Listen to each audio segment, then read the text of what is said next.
Assalamualaikum warahmatullahi wabarakatuh. Kami dari kelompok 4 akan menjelaskan konsep region dan perwilayah.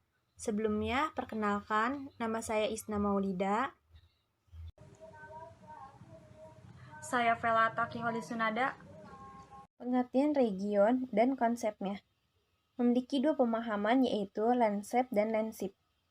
Pemahaman landscape diartikan sebagai suatu wilayah di permukaan bumi yang memiliki sifat fisis yang berkarakteristik sebagai suatu individualitas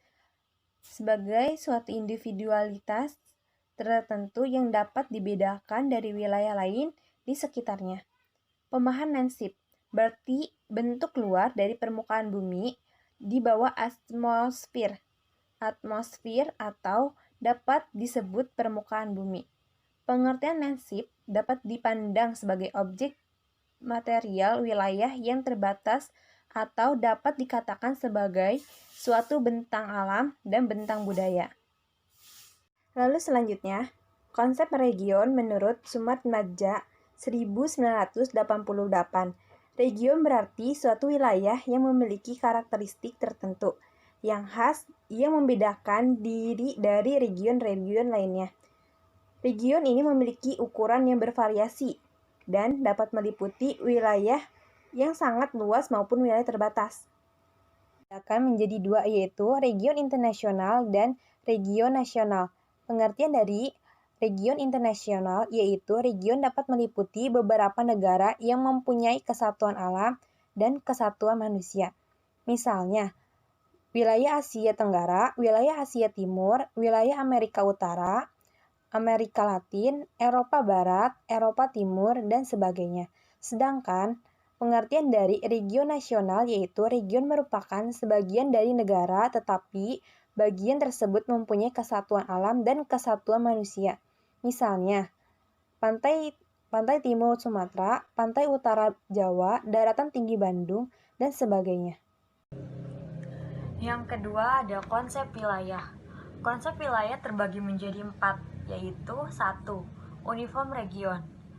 Uniform region yaitu suatu wilayah yang dilihat dari keseragaman atau kesamaan dalam kriteria tertentu.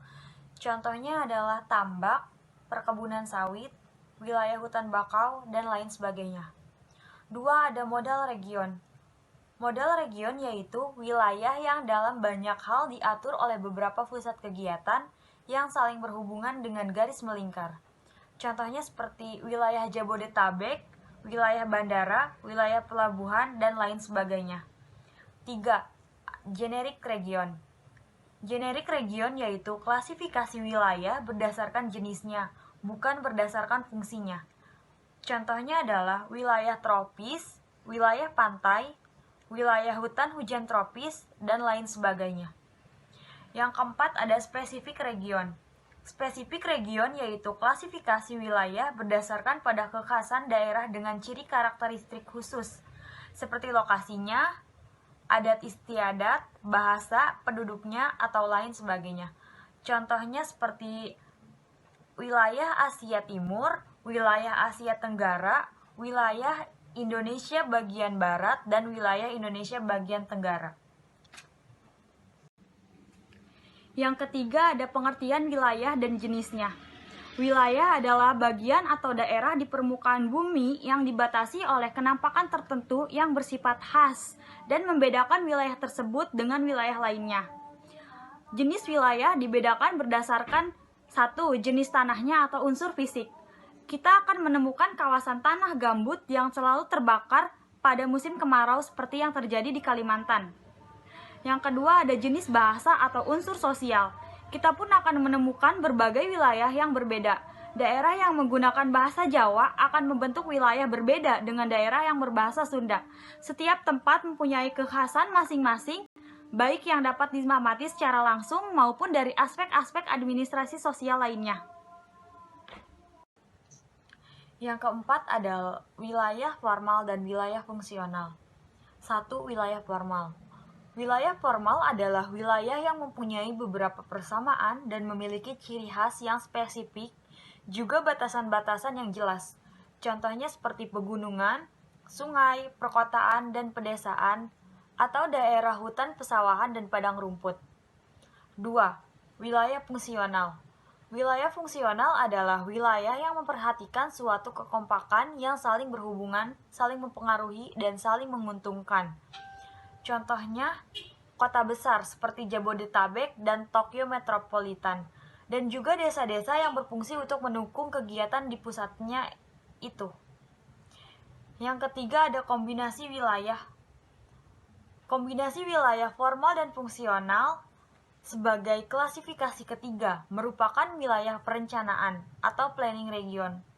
Untuk wilayah ini ada beberapa hal yang harus diperhatikan. Antara lain, suatu wilayah harus cukup luas untuk mempengaruhi kriteria investasi dalam skala ekonomi. Harus mempunyai penunjang industri dengan pengadaan ketenaga kerjaan. Persamaan struktur ekonomi mempunyai sekurang-kurangnya satu kota sebagai titik tumbuh. Manfaat dari proses wilayah.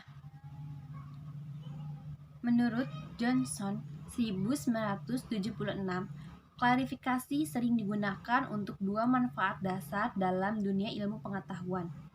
Yang pertama sebagai alat penyederhana fenomena dunia nyata, dan yang kedua sebagai alat pendeskripsian.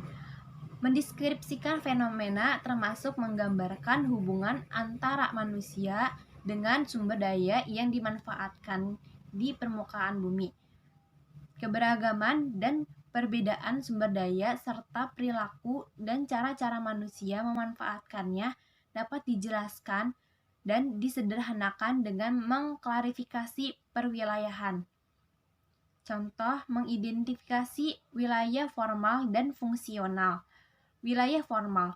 Untuk dapat membuat peta ekonomi wilayah, diperlukan data kegiatan ekonomi. Demikian pula, untuk membuat peta topografi wilayah diperlukan data kantor. Wilayah fungsional. Wilayah kota dengan wilayah belakangnya.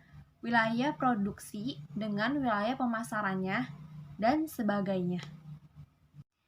Jenis-jenis yang mempengaruhi wilayah. Yang pertama, wilayah terbelakang di negara-negara sedang berkembang.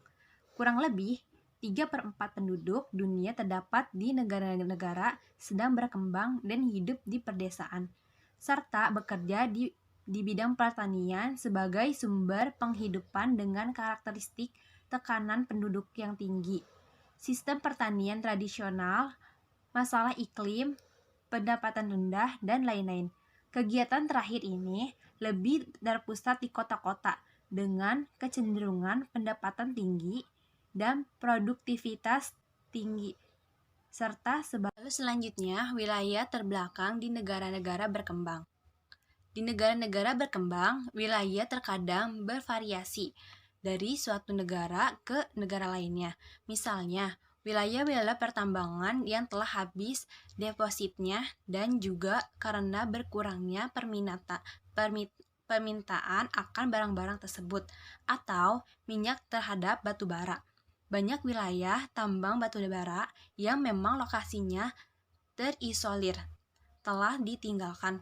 Begitu juga dengan wilayah-wilayah pabrik. Akibat adanya perubahan teknologi, berkurangnya bahan baku pasar, dan diversifikasi telah banyak ditinggalkan dan tidak berkembang lagi. Yang terakhir ada perwilayahan berdasarkan fenomena geografis. Di lingkungan setempat, perwilayahan berdasarkan fenomena geografis dapat dilihat dari beberapa aspek, yaitu yang pertama berdasarkan wilayah administrasi pemerintahan. Di Indonesia dikenal sebagai pembagian wilayah kekuasaan. Wilayah administrasi pemerintah adalah lingkungan kerja perangkat pemerintahan pusat yang menyelenggarakan tugas atau wewenang pemerintahan umum di daerah.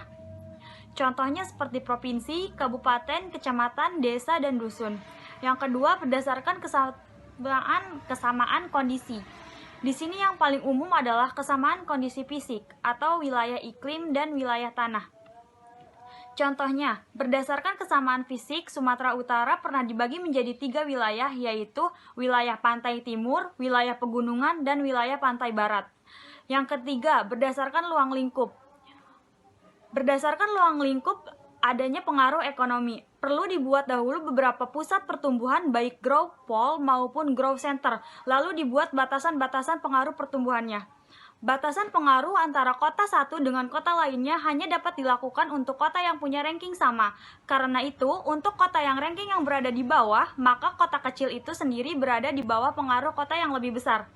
Contohnya, sulit sekali untuk menerapkan batas pengaruh antara Medan dengan Lubuk Pakam karena banyak penduduk Lubuk Pakam yang bepergian rutin ke Medan. Jadi yang dapat dicari batasan pengaruh tersebut adalah antara kota yang punya. Sekian dari kelompok kami. Mohon maaf atas segala kekurangannya. Wassalamualaikum warahmatullahi wabarakatuh.